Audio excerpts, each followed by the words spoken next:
குருவே சரணம். அன்பே சிவம் அப்படின்றாங்க. அன்பே சிவம் அப்படின்றது மிக சரியான வார்த்தை தான்.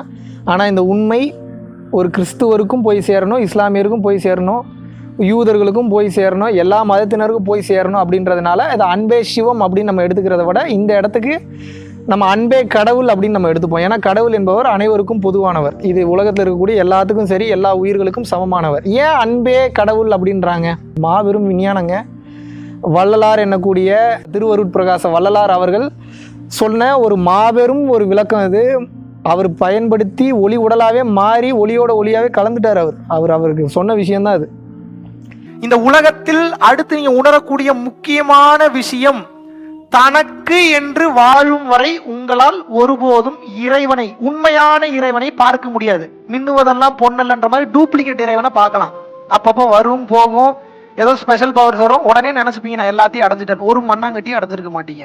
இறைவன் என்பது பவர் இல்ல, இறைவன் என்பது குணம். இறைவன் என்பது என்ன? ப்ரூவ் பண்ணிடலாமா? அதை இறைவன் பவர் இல்ல குணம்ன்றத ப்ரூவ் பண்ணிடலாமா? பண்ணலாமா வேணாமா? 4 பேர் தான் பண்ணலான்றீங்க, மீதி இருக்கிற ஆளுங்களுக்கு கடவுள் வேணான்றீங்களா? நீங்க எப்படி எடுத்துக்கிறது? நானு ப்ரூவ் பண்ணட்டுமா வேணாமா? பே பண்றேன் பாருங்க. இப்ப 2 பேரும் உங்களுக்கு முன்னாடி நிறுத்துறேன். ஒருத்தர் என்ன பண்றாரு, டக்குன்னு இந்த செவுத்துல போயிட்டு அந்த செவுத்துல வராரு. நீ பாக்குறீங்க என்னடா பண்றான் அப்படி. டக்கு நீங்க மறைஞ்சு போய் வேற நாட்டுல காட்சி கொடுக்குறாரு. பட்டு 7-8 பேரா மாறிட்டாரு. டக்குன்னு காணாம போறாரு, டக்குன்னு வராரு, அந்தரத்துல பறக்குறாரு. இது ஒண்ணு. இன்னொன்னு, இது எதுவுமே 2வது இருக்கக்கூடிய ஒரு ஆளுக்கு தெரியல. யாரு வந்தாலும் சோறு போடுறாரு, அவங்களுக்கு வேணுங்கிற உதவிகள் செய்யறாரு, அன்பா கூப்பிட்டு 4 வார்த்தை பேசுறாரு. எதுவுமே இல்லைன்னா கூட பணம் காசு அவர்கிட்ட இல்ல, இருந்தாலும் அவருக்கு தெரிஞ்ச நாலேஜ் எல்லாம் ஷேர் பண்றாரு. இவங்க 2 பேர்ல யாரு கடவுள் நீங்க சொல்லுங்க? இருக்காங்க. நீங்க என்ன கேட்டாலும் இப்படி சொல்றீங்க. எங்க பவர்ஃபுல்லா இருக்கான், அவன பவர் இல்லைன்றீங்க. ஒண்ணுமே இல்ல, பைத்திய மாதிரி சுத்திட்டு இருக்கான், இவனை போய் கடவுள்ன்றீங்க.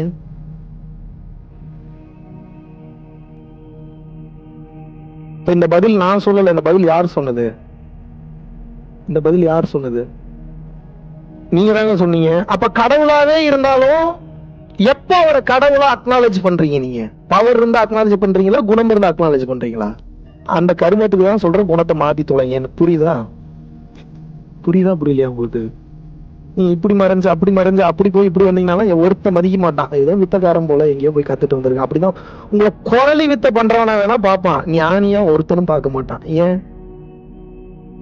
ஆனா குரலி வித்தெல்லாம் காமிச்சா கூட்டம் கூடி 2000-3000 பேர் உட்கார்ந்துருவாங்க, லட்சக்கணக்கான பேர் உட்கார்ந்துருவாங்க.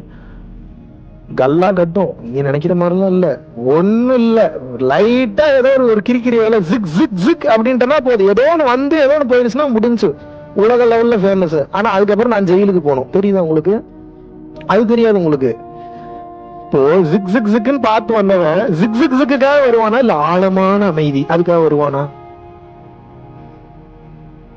ஜீபும்பாவைக்கு தானே வருவான். ஜீபும்பாவை பார்த்து இம்ப்ரெஸ் ஆனா ஜீபும்பாவை கொடுன்னு கேட்பானா, ஞானத்தை கொடுன்னு கேட்பானா? ஜீபும்பாவை கொடுத்தா யாராவது உருப்படுறதுக்கு வாய்ப்பு இருக்கா? ஏன் இல்ல? பவரா யூஸ் பண்ணுவோம். Very good, nice. நெக்ஸ்ட் என்ன சொல்லுங்க? கேள்வி தானுங்க கேட்கிறேன், பதில் எவ்வளவு ஈஸியான பதில் தானே கேட்கிறேன். சொல்லுங்க. மற்றவங்களுக்கு தேவையில்லாம கண்ட்ரோல் பண்ணுவோம். Very good. வேற? செல்ஃபிஷ் பயன்படுத்துவோம். வேற? ஈகோ வந்துடும். வேற? சோம்பேறியா மாறிடும். எல்லா கெட்டதும் வரும். எதனால? குணம் இல்லை. கருணைன்றதே பெரிய வார்த்தை. அன்புக்கு அடுத்த வார்த்தை தான் கருணை. அன்புக்கு அடுத்து தயவு, தயவுக்கு அடுத்து கருணை. அப்ப கருணை எவ்வளவு பெரிய வார்த்தை? ஆமாவா இல்லையா? அது வெறும் கருணை இல்லையா, பெரும் கருணையா? அப்ப பெரும் கருணைன்றது எவ்வளவு பெரிய வார்த்தை? அது பெரும் கருணை இல்லையா, தனி பெரும் கருணையா? உண்மை கடவுள் இஸ் ஈக்குவல் டு என்ன தெரியுமா? தனி பெரும் கருணை. கருணைதான் இறைவன், இறைவன் தான் கருணை. கருணையும் இறைவனும் வெவ்வேறே கிடையாது. இறைவனும் கருணையும் வெவ்வேறு கிடையாது. இறைவன் உங்களுக்கு வரணும் அப்படின்னா நீங்க கருணையா இருந்தீங்கன்னா தான் வருவார். நல்லா புரிஞ்சுக்கங்க. எனக்கு ஏகப்பட்ட யோகிகளை தெரியும், ஏகப்பட்ட சக்தி வாய்ந்த மனிதர்களை தெரியும். என் காலில் உட்கார்ந்து அழுதுட்டு இருக்காங்க, உனக்கு மட்டும் எப்படி பார்த்து கிடைச்சது? இத்தனை வருஷம் தவம் பண்றேன், எனக்கு மட்டும் கிடைக்கல. அப்பவே நான் தெரிஞ்சுக்கிட்டேன் அவங்க என்ன நிலையில இருக்காங்க. இறைவன் உனக்கு இதை கொடுத்ததை நினைச்சு சந்தோஷப்படுறேன் பண்ணனா அவனுக்கும் கிடைச்சிருக்கும். இவன் வந்து என்ன கேக்குறான், உனக்கு மட்டும் எப்படிப்பா கொடுத்தாரு? வார்த்தையை கவனிக்கணும். உனக்கு மட்டும் எப்படி? அப்ப என்ன, நீங்க நம்ப மாட்டீங்க, அவனுடைய ஆற்றல் என்ன அப்படின்னா, அவன் நினைத்த நேரம் நீ கண் மூடி நினைச்சா அப்படின்னா, நீங்க யார போன் பண்ண வைக்கணும்னு நினைக்கிறீங்க அவங்க உங்களுக்கு போன் பண்ணுவாங்க. அவனுக்கு ஒரு சில சித்துக்கள் ஆயிருக்கு, சின்ன சின்ன சித்துக்கள் இருக்கு. இன்னும் விருப்பப்பட்டான் அப்படின்னா அவனால் ஒரு இடத்திலிருந்து இன்னொரு இடத்திற்கு விசா இல்லாம போயிட்டு வர முடியும். அந்த அளவுக்கு ஆற்றல் இருக்கிறவன் ஒருத்தர் இருக்கான். ஆனா பிரச்சனை என்னன்னு வந்து கேட்டீங்க அப்படின்னா, அது இறைவன் அல்ல. அவன் இன்னும் இறைவனை பார்க்கவில்லை. அவனுக்கு சித்துக்கள் கைகூடி இருக்கிறது, அவன் இன்னும் இறைவனை பார்க்கவில்லை. உண்மையான இறைவனை பார்க்க வேண்டும் என்றால் பிற உயிர்களின் மீது நீங்கள் அன்பு செலுத்தியே ஆக வேண்டும், வேற வழியே கிடையாது.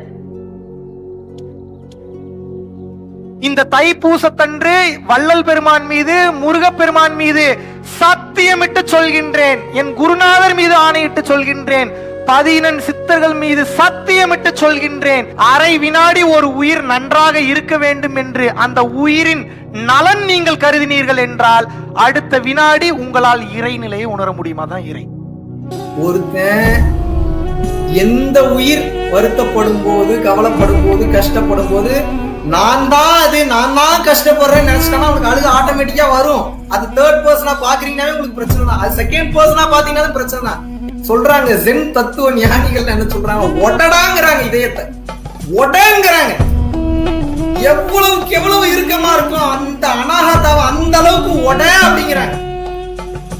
ஏன் எங்க உங்க பொண்டாட்டிக்கு ஒரு பிரச்சனைனா அழுக வருது, உங்க புருஷனுக்கு ஒரு பிரச்சனைனா கண்ணுல தண்ணி வருது, உங்க குழந்தைக்கு ஒரு பிரச்சனைனா கண்ணுல தண்ணி வருது, மற்றவங்களுக்கு ஒரு பிரச்சனை ஏன் உங்களுக்கு கண்ணுல தண்ணி வர மாட்டேங்குது? ஏன்னா அவங்க தேர்ட் பர்சனா பாக்குறீங்க, அதான் பிரச்சனை. Those who dare to follow their heart, this nature will start to show her secrets. அப்படின்னா என்ன? எவன் ஒரு புத்தி சொல்றத விட்டுட்டு இறைவன் சொல்றத தைரியமா புரிஞ்சு முடிவு எடுக்கிறானோ இந்த பிரபஞ்சம் எல்லா ரகசியத்தையும் அவன் சொல்லி கொடுக்கும். நீங்க உண்மையாவே உங்க வாழ்க்கையில மிராக்கிள் நீங்க பார்க்கணும்னு நினைச்சீங்கன்னா, உங்க வாழ்க்கையிலேயும் பல அதிசயங்கள் நீங்க நிகழணும்னு நினைக்கிறீங்கன்னா, என் வாழ்க்கையும் ஒளி ரூபமா மாறின மிகப்பெரிய அதிசயங்கள், மிகப்பெரிய ரகசியங்கள்லாம் நான் தெரிஞ்சுக்கணும், இறைவனோட குழந்தையா இருக்கணும், இறைவனோட செல்லப்பிள்ளையா இருக்கணும் நீங்க நினைக்கிற ஒரே விஷயம் தான் பாருங்க, என்ன, எல்லா உயிர்களையும் தான் உயிர் போல கருதணும். அவ்வளவுதான் மேட்டர். எல்லா உயிரையும் அப்படி பார்க்கணும்.